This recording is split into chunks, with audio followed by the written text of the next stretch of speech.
Three of the world's absolute biggest AI companies dropped their flagship models in the exact same 10-day window. Just let that sink in for a second. The entire landscape of artificial intelligence was completely rewritten in less than 2 weeks. Welcome to NextGen AI Tech, an explainer on this unprecedented mid-2026 AI wave. I am absolutely thrilled to unpack this with you today because the sheer volume of releases we just witnessed is literally unlike anything we've ever seen before. Yep, you heard that right. Just 10 days. That is all it took for Anthropic, XAI, and OpenAI to completely upend the market with back-to-back major releases. We're talking about a pace of innovation here that makes previous tech booms look like they were, just crawling through molasses. 6 weeks in mid-2026 produced more significant model releases than all of 2024 combined. So let's jump right into this explainer with Part 1, Timeline of the Titans, and the breakneck pace of these releases. The wave started on June 30th, right? That's when Anthropic kicks things off with Claude Sonnet 5. Then, barely a week goes by, and on July 8th, XAI follows up with their highly anticipated Grok 4.5. And then, literally the very next day, July 9th, OpenAI answers back immediately with GPT 5.6. It was this rapid-fire sequence of announcements that completely reset the comparison charts and basically forced everyone building AI applications to rethink their entire strategy overnight.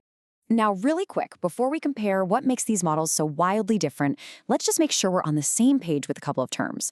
First up is context window. You can think of this as the model's short-term memory, essentially how much information the AI can hold on to at once. A massive context window means you can upload hundreds of pages of documents, or even an entire software codebase, and the model won't just forget what was at the beginning when it finally reaches the end. The other term you're going to hear a lot is benchmarks. Basically, these are just standardized exams for AI. We use them to test what each company claims makes their model unique. And sure, no benchmark is totally perfect, but they really are the best tool we have to measure if a model is actually better at math or coding or reasoning compared to its rivals. Okay, so let's look at how differently these companies are optimizing their models. Anthropic's Claude Sonnet 5 is currently leading the pack in complex coding and what we call agent reliability. That basically means it can navigate browser-based workflows without hallucinating or losing track of what it's supposed to be doing. But on the flip side, XAI's Grok 4.5 is positioning itself as the ultimate speed and cost champion. It purposefully uses a smaller context window so it can maintain lightning-fast response times, and it features native integrations for everyday tools you already use, like Excel, Word, and Gmail. And then there's OpenAI. They went a completely different route. Instead of releasing just one catch-all model, they launched GPT 5.6 in 3 distinct tiers. You've got Sol, Terra, and Luna. Sol is their premium flagship, built for the absolute hardest multi-step reasoning work. Terra is your balanced, everyday workhorse, and Luna is the highly affordable, lightning-fast option. By splitting it up like this, OpenAI is essentially forcing buyers to make a deliberate trade-off. It's like they're saying, hey, you pick what matters more for this task, peak brainpower or your wallet. Actually, I want to pause here for a second and throw a question over to you guys. Drop a comment below right now and let me know, do you think shipping this many frontier models in 10 days is a sign of super healthy competition, or is it completely unsustainable? Do you love having new tools every week, or is it just getting way too hard to keep up? Let me know.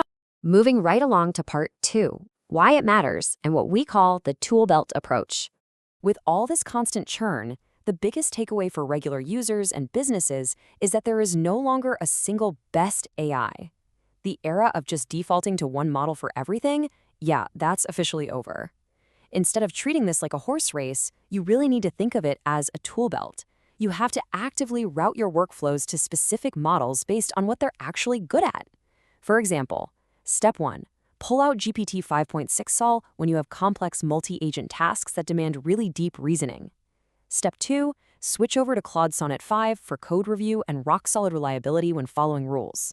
And Step 3, rely on Grok 4.5 or Luna for fast, high-volume tasks like data extraction where you just need things cheap and quick. You build a winning system by combining all these unique strengths. But wait, we can't talk about all these expensive, closed-door models without hitting Part 3, the open-source elephant, and how it's completely disrupting the market. We seriously have to address the massive disruptors who are turning the entire industry's economics upside down right now. Because right alongside the giants, we had open-weight's competitors launching and delivering incredible performance under highly permissive licenses. Moonshot released Kimi K3. This is a massive 2.8 trillion parameter model with a 1 million token context window. The demand for it was so insane, they actually had to suspend new consumer subscriptions. And then we have DeepSeek V4, which is bringing near-frontier coding scores to the table. Guys, these aren't just budget options anymore. They are legitimately competitive powerhouses. And the reason this is such a massive deal comes down to price. These open models are matching top-tier performance at a literal fraction of the cost. If you look at DeepSeek V4 Pro, it maintains roughly an 11x price advantage over big overseas flagships like Claude Opus and GPT 5.5 Pro. For any business out there trying to do AI at scale, an 11x price difference is it's impossible to ignore. The cost compression here is honestly staggering. When you break down the math and compare the input and output pricing ratios, models like DeepSeek V4 Pro are running at a 2.0x ratio. Meanwhile, the proprietary models are sitting way higher, somewhere between 5.0x and 6.0x. That structural cost advantage makes these open models ridiculously attractive for businesses running massive, automated tasks where paying those premium output token prices would literally bankrupt a project.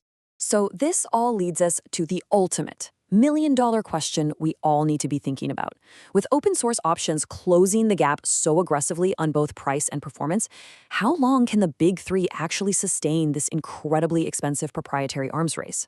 When open models are nearly as smart and 11 times cheaper, the business models of these massive AI labs are for sure going to face some intense pressure. So will the proprietary tech giants be forced to change their entire business model, or will they find some crazy new way to pull ahead? Let me know your thoughts down in the comments. Thank you so much for joining me for this explainer. If you found this breakdown helpful, please hit that like button and definitely subscribe to NextGen AI Tech for more deep dives into what is really happening in the world of AI. Keep experimenting with that tool belt, and I'll see you in the next one.